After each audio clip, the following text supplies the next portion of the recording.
Good morning. It is. What are orbs, and why have I started to recognize them? It's energy, but it's more than energy. It's energy with momentum, which means it's consciousness focused, which means it's spirit, and that's why you've begun attracting it. Mm-hmm. It's positive energy coalescing. It's energy focused and therefore more visible. It's vibrations and thoughts that are turning to visible things for you. So it's two things. It's energy becoming more seeable and you becoming more able to see. What do I do with it? Enjoy it. Enjoy it. Okay. Enjoy it. Because there's not a message in the orb. The orb is the message. You're tuning in.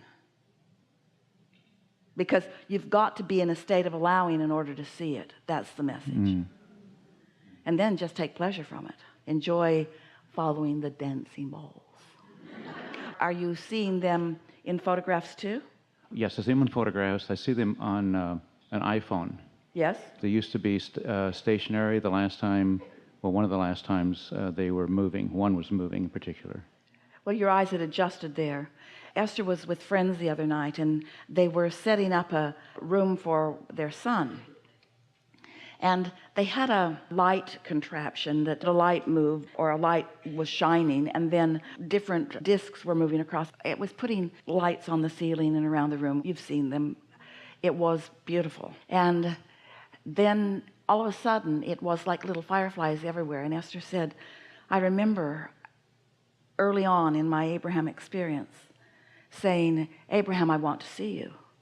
And we said to Esther, we don't think you do, because every time you ask, you close your eyes so you can't. Because she didn't want anything to freak her out.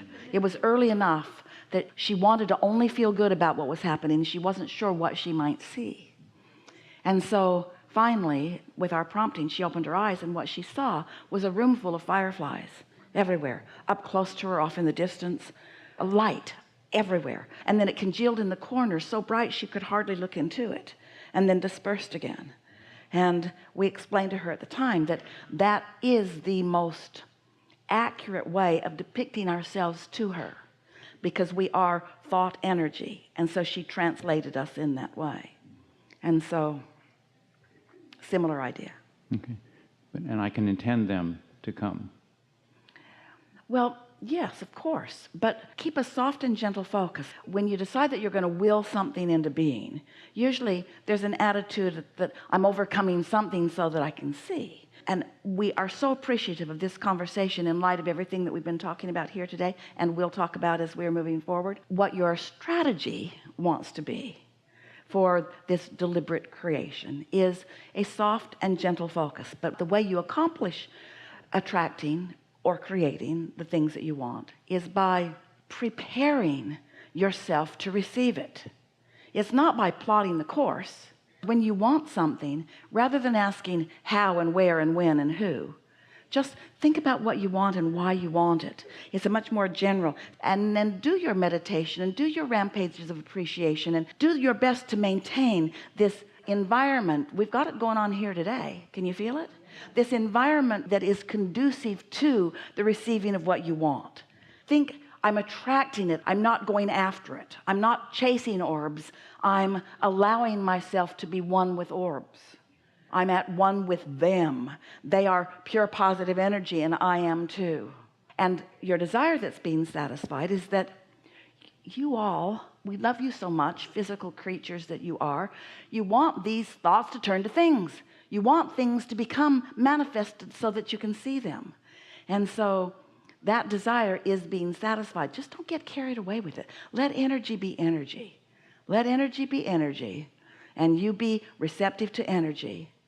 Your eyes are translators of energy. Do you know that? What you see with your eyes is an interpretation of energy, a translation of energy. What you hear, you're translating vibration into what you hear with your ears and what you see with your eyes, what you feel with your fingertips. You are translating vibration. That's why you see and hear and smell and taste and touch. But your eyes are trained in this physical environment to see things that are manifested, while your eyes have the ability to see things that are in the process of becoming.